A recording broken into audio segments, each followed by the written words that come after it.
বলেছেন, শোনেন, আল্লাহ পাক বলেছেন কিয়ামতের মাঠে আল্লাহ পাক বলবেন, নিজেই বলবেন যে আইনা আইনা মুতাহাবুনা লিজালালি, আমার ইজ্জতের জন্য যারা পরস্পরকে ভালোবাসতো এরা কোথায়? আল্লাহ পাক ঘোষণা করবেন কোথায় তারা, যারা আমার জন্য পরস্পরকে ভালোবাসতো। আল্লাহ বলবেন আলিয়াউমা, আজকে আযিল্লুহুম, আমি ওদেরকে ছায়া দিব, ফি জিল্লি, আমার আরশের ছায়ায়। বলেন সুবহানাল্লাহ। ইয়াউমা লা জিল্লা ইল্লা জিল্লি, যেদিন আমার এই আরশের ছায়া ছাড়া অন্য কোনো ছায়া থাকবে না। মানে কিয়ামতের মাঠে আল্লাহর আরশের ছায়ায় ছায়া পাবে কারা? যারা পরস্পরকে আল্লাহর জন্য ভালোবাসতো। এই যে আমরা এখানে আছি, আমরা কি একে অপরকে আল্লাহর জন্য ভালোবাসি না? আমি কি আপনাদেরকে চিনি? আপনারা কি আমাকে চিনেন? এই যে আপনারা আলেমন আমাদেরকে ভালোবাসেন, ইসলামকে ভালোবাসেন, কিসের জন্য বাসেন? আল্লাহর জন্য। এই আল্লাহর জন্য যারা পরস্পরকে মহব্বত করে, আল্লাহ পাক তাদেরকে আরশের ছায়ায় ছায়া দিবেন ইনশাআল্লাহ। আরো একটা নেকি আছে, বলবো? শোনেন, আরেকটা হাদিসে আসছে কিয়ামতের মাঠে স্পেশাল কিছু মিম্বর থাকবে। মিম্বর চিনেন?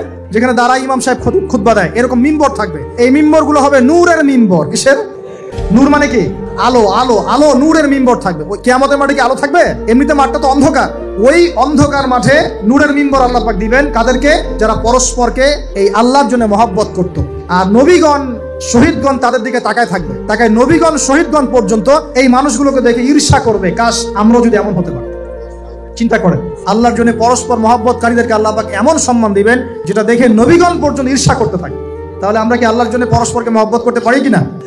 এটা হলো 8। 9 নাম্বার, আল্লাহর জন্যই ঘৃণা করতে হবে। আল্লাহর জন্য ঘৃণা কেমন?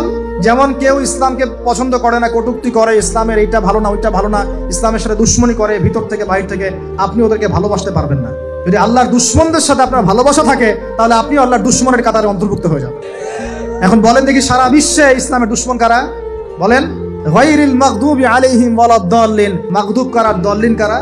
এটা তো অনেকেই জানে না। সাহাবীরা বলছেন, ইয়া রাসূলুল্লাহ, এখানে যে আমরা বলছি গায়রিল মাগদুবি আলাইহিম ওয়ালাদ-দাল্লিন, আল্লাহ আমাদেরকে মাগদুবদের থেকে বাঁচাও, দল্লিন থেকে বাঁচাও। মাগদুব আর দল্লিন কারা ইয়া রাসূলুল্লাহ? নবীজি বলছেন, আল মাগদুব, মাগদুব হচ্ছে হুমুল ইহুদি, ইহুদিরা হচ্ছে মাগদুব, যাদের উপর আল্লাহর গজব পড়েছে। আর দল্লিন হুমুন নাসারা, নাসারারা হচ্ছে দল্লিন, কারণ তারা আল্লাহ পাকের সন্তান সাব্যস্ত করেছে।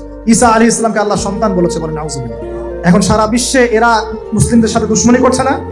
আমরা যদি ব্যক্তিগতভাবে, সামাজিকভাবে বা পলিটিক্যালি ওদের সাথে বন্ধুত্ব করে চলি, আমরা কি আল্লাহ দুশ্মনদের সাথে শরীক হলাম না? খুব খেয়াল রাখতে হবে। আল্লাহর জন্য ভালোবাসা, আল্লাহর জন্য দুশ্মনী, আল্লাহ পাক আমাদেরকে বোঝার তৌফিক দান করুন। এবং সবশেষ যেটা 10 নাম্বার, সেটা হলো আল্লাহওয়ালা মানুষ যারা, সেই মানুষদের সাথে মহব্বত রাখলে আল্লাহ আপনাকে ভালোবাসবেন। আল্লাহওয়ালা মানুষদের সাথে মহব্বত রাখতে চান, নাকি আপনার এই জেনাকারী গার্লফ্রেন্ডের সাথে আপনি মহব্বত রাখতে চান? আল্লাহ পাক আমাদের সবাইকে আল্লাহওয়ালা মানুষদেরকে ভালোবাসার তৌফিক দান করুন এবং তাদের সোহবতে থাকার তৌফিক দান করুন। মনের ভিতর থেকে সমস্ত রকম হিংসা, বিদ্বেষ, অহংকার, রিয়া, পরশ্রীকাতরতা, এগুলোকে দূর করার তৌফিক আল্লাহ পাক দান করুন। আমরা দোয়া করি আল্লাহ পাক সবাইকে তাওহীদপন্থী হওয়ার তৌফিক দান করুন, নবীর সুন্নতের উপর আমল করার তৌফিক দান করুন। নবী সাল্লাল্লাহু আলাইহি ওয়াসাল্লামের উম্মত হিসেবে তার সুন্নতকে সর্বোচ্চ অগ্রাধিকার দেওয়ার তৌফিক দান করুন। আল্লাহ পাক আমাদের সবাইকে আল্লাহ যাদেরকে ভালোবাসতে বলেছেন তাদেরকে ভালোবাসার তৌফিক দান করুন। এই নগ্নতা, অশ্লীলতা, পর্নোগ্রাফি, হারাম সম্পর্ক থেকে আল্লাহ আমাদেরকে বাঁচান। আল্লাহ পাক আমাদেরকে মাদক থেকে বাঁচান। আল্লাহ পাক আমাদেরকে পরস্পরকে আল্লাহর জন্য ভালোবাসার তৌফিক দান করুন। আল্লাহ পাক আমাদের সবাইকে আরশের ছায়া পাওয়ার তৌফিক দান করুন। আল্লাহ পাক আমাদের সবাইকে বেশি বেশি কোরআন তেলাওয়াত এবং নামাজ পড়ার তৌফিক দান করুন।